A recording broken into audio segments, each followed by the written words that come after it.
اچانک سامنے جو تھے وہ بھی ایک دم آ گئے اور حملہ کیا۔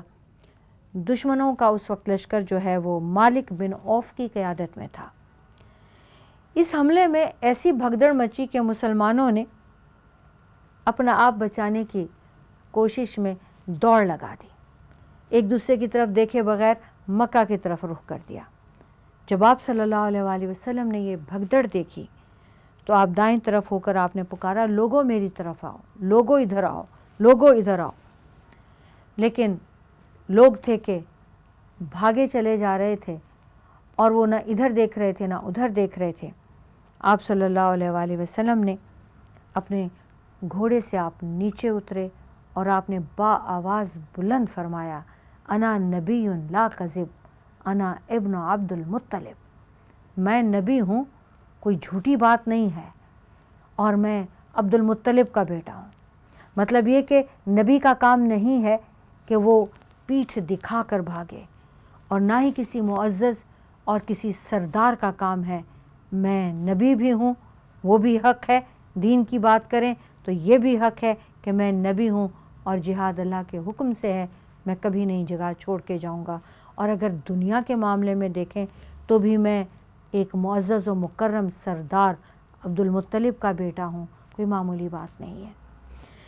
آپ صلی اللہ علیہ وآلہ وسلم نے جب یہ بات کہی تو آپ نے اپنے چچا حضرت عباس کو، جن کی آواز بہت اونچی تھی، انہیں حکم دیا کہ صحابہ کا نام لے لے کے پکارنا شروع کرو۔ حضرت عباس نے بہت اونچی آواز سے پکارا، اے درخت والو، بیت رضوان کو جو حضرت عثمان کے لیے انہوں نے لی تھی اس کو یاد کراتے ہوئے فرمایا، اے درخت والو کہاں ہو، اے بیت رضوان والو کہاں ہو، واللہ وہ لوگ میری آواز سن کر مڑ آئیں جن تک میری آواز پہنچی ہے۔ حضرت عباس بن عبد المطلب خود روایت کرتے ہیں کہ خدا کی قسم میری آواز جس تک پہنچی وہ ایسے مڑ کے آئے جیسے گائے اگر اپنے بچوں کو بلاتی ہے تو گائے کے بچے گائے کے پاس دوڑ کر چلے آتے ہیں، اسی طرح صحابہ واپس مڑ کر چلے آئے۔ حالت یہ تھی کہ آدمی اپنے اونٹ کو موڑنے کی کوشش کرتا، ابھی وہ موڑ ہی پاتا، اور ایک تیر ادھر سے ایک تیر ادھر سے، اور اپنی زرہ اس کی گردن میں ڈال کے پھینکتا، اپنی تلوار اور ڈھال سنبھال کر اونٹ سے کود جاتا اور اونٹ کو چھوڑ چھاڑ کر پھر آواز کی جانب دوڑنا شروع کر دیتا۔ یعنی حضرت عباس نے یہ بات یوں بتائی کہ لوگوں نے نہ سواری کی نہ ہتھیار کی، نہ کسی چیز کی پرواہ کی۔ آپ صلی اللہ علیہ وآلہ وسلم کے حکم سے جب حضرت عباس بن عبد المطلب نے یہ نعرہ لگانا شروع کیا اور وہ ریپیٹڈلی بار بار یہی الفاظ دہراتے گئے تو اس وقت یہ الفاظ ان کے کانوں میں، اور آپ صلی اللہ علیہ وآلہ وسلم کے الفاظ انا نبی لا کذب انا ابن عبد المطلب، اللہ تعالیٰ نے ان کے کانوں میں ایسے انڈیلے، اور انہوں نے سب چھوڑ چھاڑ کے کسی چیز کی پرواہ نہیں کی، آواز کی جانب بڑھنا شروع کر دیا۔ اور آپ کے پاس جب 100 آدمی اس طرح سے لوٹ آئے تو آپ صلی اللہ علیہ وآلہ وسلم نے حکم دیا کہ لڑائی کا جواب دو، لڑائی شروع کر دو۔ اس کے بعد انصار کی پکار شروع ہوئی، اور مسلمان دستوں نے جس طرح سے میدان چھوڑا تھا اسی طرح سے وہ واپس آ گئے، ایک کے بعد ایک آنا شروع ہو گئے، اور دھواں دار جنگ شروع ہوئی۔ آپ صلی اللہ علیہ وآلہ وسلم نے جب میدان جنگ کی طرف نظر اٹھا کر دیکھا تو فرمایا اب چولہا گرم ہو گیا ہے۔ پھر آپ صلی اللہ علیہ وآلہ وسلم نے زمین سے ایک مٹھی بھر مٹی اٹھائی اور دشمن کی طرف پھینکی اور فرمایا شاہت الوجوہ، شاہت الوجوہ، شاہت الوجوہ، ان کے چہرے بگڑ جائیں، ان کے چہرے بگڑ جائیں، ان کے چہرے بگڑ جائیں۔ یہ ایک مٹھی مٹی کی تھی، یہ اس طرح پھیلی کہ دشمن کا کوئی آدمی ایسا نہیں تھا جس کی آنکھ اس مٹی سے بھر نہ گئی ہو۔ اس کے بعد آپ صلی اللہ علیہ وآلہ وسلم کی اس ایک دعا کے بعد کفار کی قوت ٹوٹتی چلی گئی اور ان کا کام زوال پذیر ہوتا چلا گیا۔ مٹی پھینکنے کے بعد چند ہی گھڑیاں گزری تھیں کہ دشمن کو شکست فاش ہوئی۔ ثقیف کے تقریباً 70 آدمی قتل ہو گئے۔ ان کے پاس کچھ مال، ہتھیار، عورتیں اور بچے تھے، وہ مسلمانوں کے پاس آ گئے۔ یہی وہ تبدیلی تھی جس کی طرف اللہ تعالیٰ نے اپنے اس قول میں اشارہ فرمایا، اللہ نے حنین کے دن تمہاری مدد کی ہے، جب تمہاری کثرت نے تمہیں غرور میں ڈال دیا تھا، بس کثرت تمہارے کچھ کام نہ آئی اور زمین کشادگی کے باوجود تم پر بہت تنگ ہو گئی، پھر تم لوگ پیٹھ پھیر کر بھاگ پڑے۔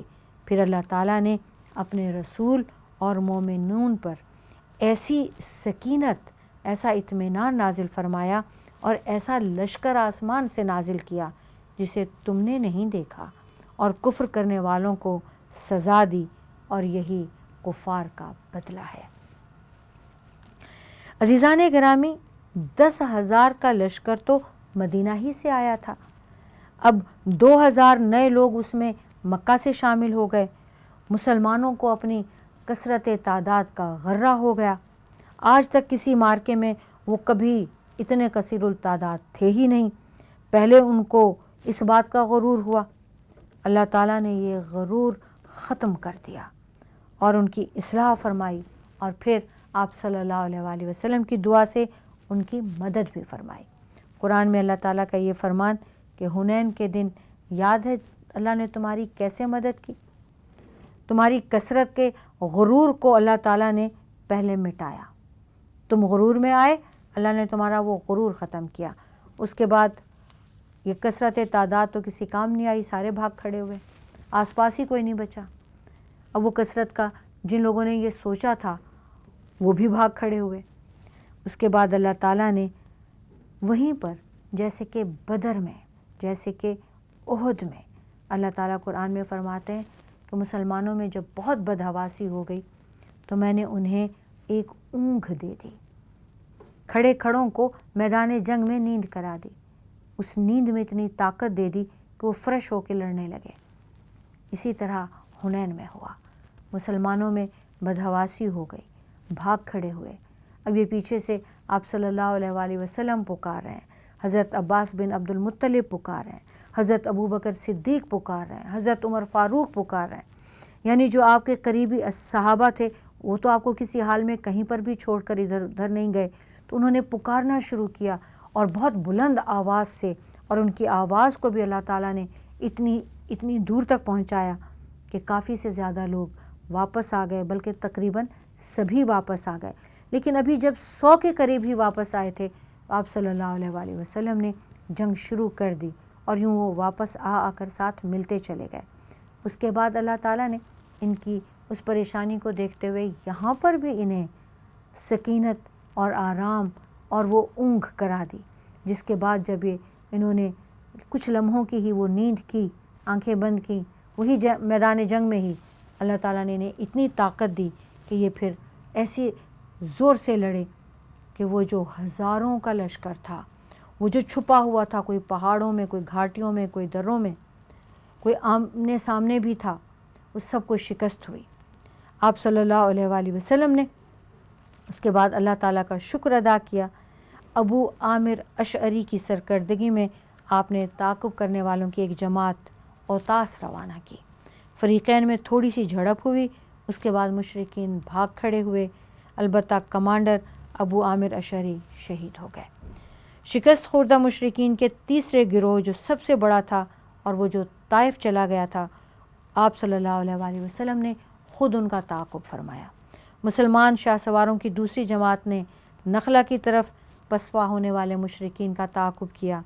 مال غنیمت میں 6,000 قیدی آئے، 24,000 اونٹ آئے، 40,000 سے زیادہ بکریاں آئیں، 4,000 اوقیہ چاندی ہاتھ آئی۔ آپ صلی اللہ علیہ وآلہ وسلم نے، یعنی یہ آپ سوچیں ان کی تعداد کس قدر ہوگی جن کے ساتھ یہ سامان جو وہ چھوڑ کر بھاگے ہیں یہ مسلمانوں کو ملتا ہے۔ آپ صلی اللہ علیہ وآلہ وسلم نے ان سب سامان کو، ان چیزوں کو جمع کرنے کا حکم دیا۔ پھر جورانہ میں آپ نے روک کر حضرت مسعود بن عمرو غفاری کی نگرانی میں دیا، اور آپ صلی اللہ علیہ وآلہ وسلم نے یہ مال غنیمت، یہ مسلمانوں کی اس قدر یہ مال غنیمت انہیں ملا کہ یہ حیران ہو گئے کہ اللہ تعالیٰ نے انہیں اس غفلت کے بعد، تنبیہ کرنے کے بعد، غرور کو مٹا دینے کے بعد پھر فتح اور نصرت بھی عطا فرمائی۔ تنبیہ کرنے کے بعد اللہ تعالیٰ نے تربیت بھی فرما دی، فتح بھی فرما دی، اور اتنا مال و دولت بھی ساتھ میں دے دیا۔ اس کے بعد عزیزان گرامی ایک اور غزوہ بھی ہوئی جسے غزوہ طائف کہتے ہیں۔ در حقیقت یہ حنین ہی کا سمجھ لیں ایک پھیلاؤ ہے، دوسرا قدم ہے۔ حوازن اور ثقیف، ان کے بیشتر وہ قبیلے جن کو شکست ہو چکی تھی، یہ اپنے جرنیل مالک بن عوف کے ساتھ بھاگ کر طائف نکل گئے تھے اور یہیں قلعہ بند ہو گئے۔ رسول اکرم صلی اللہ علیہ وآلہ وسلم نے ان کا خود تعاقب فرمایا۔ حنین سے فراغت کے بعد آپ نے جعرانہ میں مال غنیمت جمع کیا اور طائف کا ارادہ فرمایا۔ اب یہاں پہ آپ نے ایک صحابی ہیں مسعود بن عمرو غفاری، آپ نے ان کو سونپ دیا یہ سارا مال، اور انہیں ان کی نگرانی میں دینے کے بعد آپ نے خود فیصلہ فرمایا کہ آپ طائف کا رخ فرمائیں۔ اس مقصد کے لیے آپ صلی اللہ علیہ وآلہ وسلم نے خالد بن ولید کو سپہ سالار بنایا اور 1000 فوج کا دستہ روانہ فرمایا اور خود آپ طائف کی طرف چلے گئے۔ محاصرہ ہو گیا، 40 دن تک محاصرہ رہا۔ بعض روایات میں 20 دن کا محاصرہ بھی آتا ہے۔ دوران محاصرہ دونوں طرف سے تیر اندازی اور پتھر بازی کے واقعات پیش آتے رہے۔ شروع میں تو قلعے کے اندر سے ان پر اس قدر شدت سے کفار کی جانب سے تیر اندازی کی گئی کہ معلوم ہوتا تھا کہ اندر ٹڈی دل چھایا ہوا ہے۔ اس سے متعدد مسلمان زخمی ہوئے، 12 شہید ہوئے، اور انہیں اپنا کیمپ اٹھا کر مسجد جو میقات کی ہے، جو آج کل میقات کی مسجد ہے، قرن المنازل کی طرف لے جانا پڑا۔ آپ صلی اللہ علیہ وآلہ وسلم نے ایسی صورتحال سے نمٹنے کے لیے منجنیق نصب فرمائی اور متعدد گولے پھینکے، جس سے قلعہ کی دیوار میں شگاف پڑ گیا۔ مسلمانوں نے اندر جانے کی کوشش کی تو دشمنوں نے لوہے کے جلتے ٹکڑے ان پر پھینکے، جس سے بہت سارے مسلمان زخمی ہو گئے۔ جب باہر نکلے تو ان پر تیروں کی بارش کر دی، جس سے بہت سارے مسلمان شہید ہو گئے۔ آپ صلی اللہ علیہ وآلہ وسلم نے دشمن کو زیر کرنے کے لیے ایک اور جنگی چال چلی اور حکم دیا کہ انگور کے درخت کاٹ کر جلا دیے جائیں۔ اس پر ثقیف نے اللہ اور آپ صلی اللہ علیہ وآلہ وسلم کو قرابت کا واسطہ دیا اور گزارش کی کہ درختوں کو کاٹنا بند کر دیں۔ آپ صلی اللہ علیہ وآلہ وسلم نے اللہ کا واسطہ بھی قبول فرما لیا اور اپنی قرابت کی خاطر رشتہ داری کا واسطہ بھی قبول فرما لیا اور درخت کاٹنا بند کرنے کا حکم دے دیا۔ دوران محاصرہ آپ صلی اللہ علیہ وآلہ وسلم نے اعلان فرما دیا کہ جو غلام قلعہ سے اتر کر ہمارے پاس آ جائے وہ آزاد ہے۔ اس اعلان پر 23 آدمی قلعے سے نکل کر مسلمانوں کے پاس آ کر ان کے ساتھ شامل ہو گئے۔ آپ صلی اللہ علیہ وآلہ وسلم نے ان کو آزاد کر کے ایک ایک مسلمان کے حوالے کر دیا تاکہ وہ انہیں سامان دیں۔ قلعہ والوں کو یہ چیز بہت تکلیف دے لگی۔ محاصرہ طول پکڑتا گیا، لیکن اب ان کی ہمتیں بھی ختم ہو گئی تھیں، اب ان کی دشمنی میں بھی سمجھ لیجئے کہ وہ طاقت نہیں رہی تھی۔ اس لیے انہوں نے آپ صلی اللہ علیہ وآلہ وسلم سے محاصرہ چھوڑ دینے کی استدعا کی۔ آپ نے بھی محاصرہ ختم کر کے مکہ واپس جانے کا فیصلہ فرما دیا۔ اسلامی لشکر کو اس میں آپ صلی اللہ علیہ وآلہ وسلم نے ایک دعا سکھائی، آئبون تائبون عابدون لربنا حامدون، ہم لوٹ کے آنے والے، توبہ کرنے والے، عبادت کرنے والے اور اپنے رب کی حمد و ثنا کرتے ہوئے مکہ میں داخل ہوتے ہیں۔ آپ صلی اللہ علیہ وآلہ وسلم پر سے یہ درخواست کی گئی کہ ثقیف کے قبیلے کو بد دعا نہ کریں۔ آپ نے فرمایا، اے اللہ ثقیف کے قبیلے کو ہدایت دے دے اور انہیں اسلام کی طرف لیا۔ آپ صلی اللہ علیہ وآلہ وسلم طائف سے محاصرہ ختم کر کے واپس آئے تو جعرانہ میں کئی روز تک آپ کا قیام رہا، جس میں آپ مال غنیمت تقسیم کیے بغیر ٹھہرے رہے کہ شاید حوازن کے لوگ تائب ہو کر آ جائیں گے تو آپ انہیں ان کا مال واپس کر دیں گے۔ اب یہ قبیلہ حوازن خود کو وہ بھاگ گئے ہیں، کلا بند ہو گئے ہیں۔ اور جب آپ کو یہ پتہ چلتا ہے، بہت سارے لوگوں نے تو اعلان سننے کے بعد وہ واپس آ گئے، اور بہت سارے لوگ جو اندر ہیں پتہ چلتا ہے کہ وہ مرتے جا رہے ہیں بھوک سے، سامان کی قلت سے۔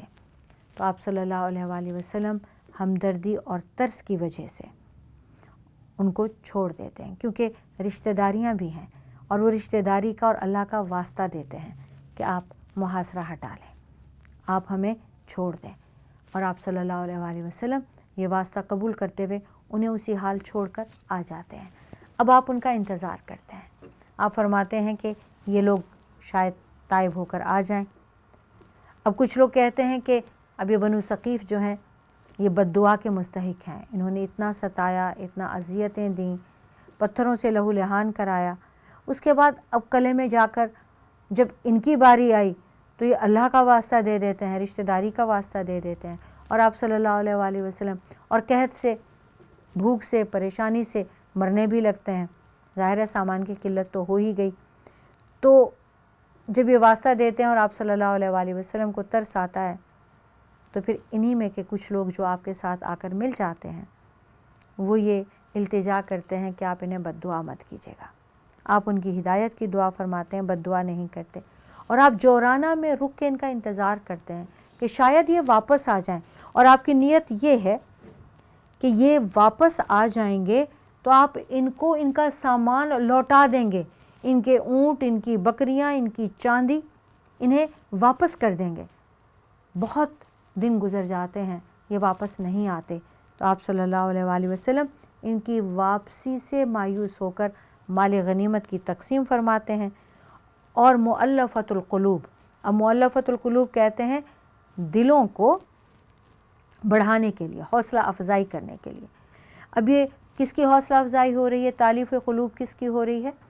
یہ ان مسلمانوں کی جو مکہ میں ابھی تازہ تازہ مسلمان ہوئے، جو طائف میں ابھی تازہ تازہ مسلمان ہوئے، ان کی تالیف قلوب فرماتے ہیں ان کو سب سے پہلے مال غنیمت میں بڑے بڑے حصے دیتے ہیں، پھر اہل مکہ یعنی سب سے پہلے اہل طائف جو ابھی ابھی آپ کے آواز پر جنہوں نے قلعے کا محاصرہ چھوڑ کے اپنے آپ کو آپ صلی اللہ علیہ وسلم کے حوالے کر دیا، سب سے زیادہ حصہ انہیں دیتے ہیں۔ پھر حنین میں جو کچھ لوگ آپ کے ساتھ مسلمان ہوتے ہیں انہیں، پھر جو مکہ میں ابھی تازہ مسلمان ہوئے انہیں، اس حساب سے آپ دیتے جاتے ہیں۔ تالیف قلوب آپ اتنی زیادہ اہل مکہ کی کرتے ہیں، نئے نئے مسلمانوں کو خوب مال غنیمت دیتے ہیں، اور بدو تو آپ پر غنیمت لینے کے لیے ٹوٹ پڑتے ہیں۔ آپ صلی اللہ علیہ وآلہ وسلم ایک درخت کے نیچے خود کو بچانے کے لیے سمٹ کے بیٹھ جاتے ہیں کہ وہ مال کے پیچھے انہیں ہوش نہیں رہتا۔ آپ صلی اللہ علیہ وآلہ وسلم فرماتے ہیں لوگوں میرے اوپر میری چادر دے دو، یعنی ان سے بچنے کے لیے آپ سائیڈ پر ہوتے ہیں تو آپ کی چادر درخت میں پھنس جاتی ہے، اور آپ فرماتے ہیں اس ذات کی قسم جس کے ہاتھ میں میری جان ہے، اگر میرے پاس تہامہ کے درختوں کی تعداد بھی بے حساب اتنی آ جائے، اتنا سونا چاندی آ جائے، تو بھی میں انہیں تم پر تقسیم کر دوں گا، پھر بھی تم مجھے کسی طور بھی بخیل نہ پاؤ گے، نہ بزدل پاؤ گے، نہ جھوٹا پاؤ گے۔ اس کے بعد آپ صلی اللہ علیہ وسلم اپنے اونٹ کے بازو میں کھڑے ہو کر اس کی کوہان سے کچھ بال لیتے ہیں اور چٹکی میں رکھ کر بلند کرتے ہوئے فرماتے ہیں لوگو واللہ میرے لیے تمہارے مال فے میں سے کچھ بھی نہیں ہے، حتیٰ کہ اتنا سا مال بھی جو آپ نے اپنے اونٹ کے بال لیے، فرمایا اتنا سا بھی نہیں، صرف خمس ہے، اور خمس بھی تم پر ہی پلٹا دیا جاتا ہے۔ عزیزان گرامی، خمس وہ حصہ ہے 1/5، پانچواں حصہ جو اللہ تعالیٰ نے آپ صلی اللہ علیہ وآلہ وسلم کو عطا فرمایا۔